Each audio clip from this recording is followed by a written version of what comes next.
PM Shri H S Bhalar 10th class का student आज आप सभी के सामने रिड्यूसिंग प्लास्टिक प्रदूषण पर अपने विचार प्रस्तुत करना चाहता हूँ। आशा है आप सभी मेरे विचार ध्यान से सुनेंगे।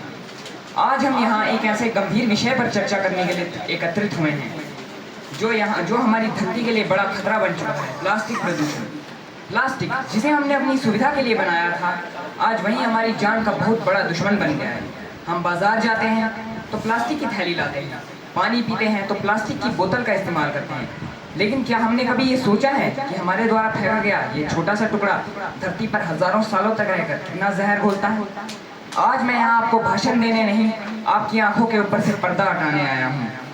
आपने और मैंने अपनी सुविधा के लिए जिस राक्षस को पाला है, वही राक्षस आज हमारी गर्दन दबोचने को तैयार खड़ा है। प्रकृति का ना करो शोषण, चारों तरफ है प्लास्टिक प्रदूषण। होश में आओ है इंसान, वरना खतरे में है हम सबका जीवन। आज मैं इस मंच से ललकारता हूँ उस हाथ को जो आज भी प्लास्टिक की थैली उठाने से नहीं चढ़ता। याद रखना, तुम सिर्फ कचरा नहीं फेंक रहे हो, तुम अपने बच्चों के भविष्य को शमशान में फेंक रहे हो। क्या तुम सब जानते हो, जो जहर आज तुम मिट्टी में बो रहे हो, वही कल हमारे बच्चों की हमारी आने वाली पीढ़ी की थाली में परोसा जाएगा। यह प्रदूषण नहीं है, यह आने वाली पीढ़ी का धीमा कत्ल है। नदियाँ रोती हैं, समंदर भी घबराता है, प्लास्टिक का जहर हर तरफ फैलता जाता है। बदलनी होगी हमें अपनी ये आदतें आज ही, बदलनी होगी हमें अपनी ये आदतें आज ही, वरना कल का सूरज बस अंधेरा ही लाता है। वन्य जीवन पर भी इसके बेहद घातक प्रभाव पड़ रहे हैं। उदाहरण स्वरूप उत्तराखंड के हाथी। हाल ही में उत्तराखंड के हाथियों के गोबर से प्लास्टिक के टुकड़े पाए गए हैं, जो इस बात का सबूत है कि हमारा फैलाया कचरा अब वन्य जीवन के पेट तक पहुंच चुका है। तमिलनाडु की हथिनी। हाल ही में तमिलनाडु में एक गर्भवती हथिनी की प्लास्टिक खाने से मृत्यु हो गई, जो इस बात का सबूत है कि हमारे द्वारा फेंके गए प्लास्टिक का टुकड़ा खाने के कारण कई निर्दोष मारे जा रहे हैं। मित्रों, जब हम अखबार में पढ़ते हैं कि किसी हथिनी की मौत सिर्फ इसलिए हो गई क्योंकि उसने हमारे द्वारा फेंका गया प्लास्टिक खा लिया था, तो हमारी रूह कांप हो जाती है। जहर मिट्टी में बोकर तुम अमृत की आस करते हो। उस हथिनी की आह से ये अर्श भी कांप उठा होगा, उस हथिनी की आह से ये अर्श भी कांप उठा होगा। तुम इंसान होकर भी क्यों हैवानियत का लिबास पहनते हो? क्या हम सब इतने स्वार्थी हो गए कि एक प्लास्टिक की पानी की बोतल या एक प्लास्टिक की थैली के लिए अपनी धरती माँ का गला घोट दें? कल सूरज जब हमसे पूछेगा कि जब धरती जल रही थी तब तुम क्या कर रहे थे? चंद सिक्कों की खातिर तुमने कुदरत का गला घोट दिया, प्लास्टिक की बोतलों में तुमने अपना ज़मीर ही झोंक दिया। आज खामोश बैठे हो तुम उन बेजुबानों की चीखों पर, कि आज खामोश बैठे हो तुम उन बेजुबानों की चीखों पर। वक्त आएगा जब ये मंजर तुम्हारा ही रास्ता रोक देगा।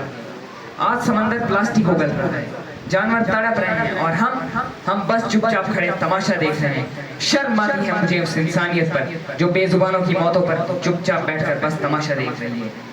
इतिहास के पन्नों में तुम कातिल लिखे जाओगे, इतिहास के पन्नों में तुम कातिल लिखे जाओगे, जब आने वाली नस्ल को तुम प्यासा छोड़ जाओगे।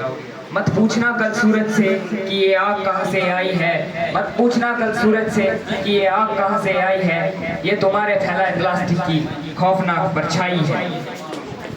अगर आज हम इस प्लास्टिक रूपी दानव को जड़ से नहीं उखाड़ेंगे तो याद रखना, हमारी आने वाली नस्लें हमें कभी माफ नहीं करेंगी। क्या आप लोग चाहते हैं कि आपके बच्चे आपको एक कातिल के रूप में याद रखें? नहीं ना।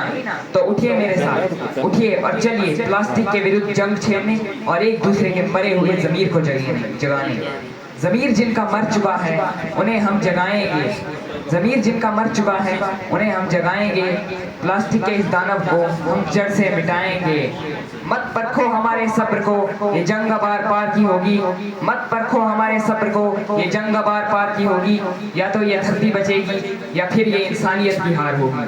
तो उठो, आज इसी जगह इसी क्षण मेरे साथ मिलकर ये कसम खाओ कि जब तक हम इस धरती को प्लास्टिक से आज़ाद नहीं करा देते तब तक चैन से नहीं बैठेंगे। यह हमारा वादा है। अपनी मिट्टी से, उन बेजुबानों से, नदियों से और उस समंदर से। जाते जाते बस इतना ही कहना चाहूँगा, ज़मीन जल रही है, आसमां अब लाल होगा। जो आज ना जागे तो कल बुरा हाल होगा। मिटा दो प्लास्टिक को, वरना ये तुम्हें मिटा देगा। इतिहास कल पूछेगा तुमसे कि तुम्हारा क्या योगदान होगा। किस्मत की लकीरों को अपने हाथ से मोड़ देंगे, प्लास्टिक के हर वजूद को हम जड़ से तोड़ देंगे। खड़े हो जाओ ए देशवासियों, ये जंग अब आर पार की है, या तो ये जहर रहेगा या फिर हम इस धरती को नया मोड़ देंगे। प्लास्टिक हटाओ, जीवन बचाओ। जय हिंद, जय भारत, धन्यवाद।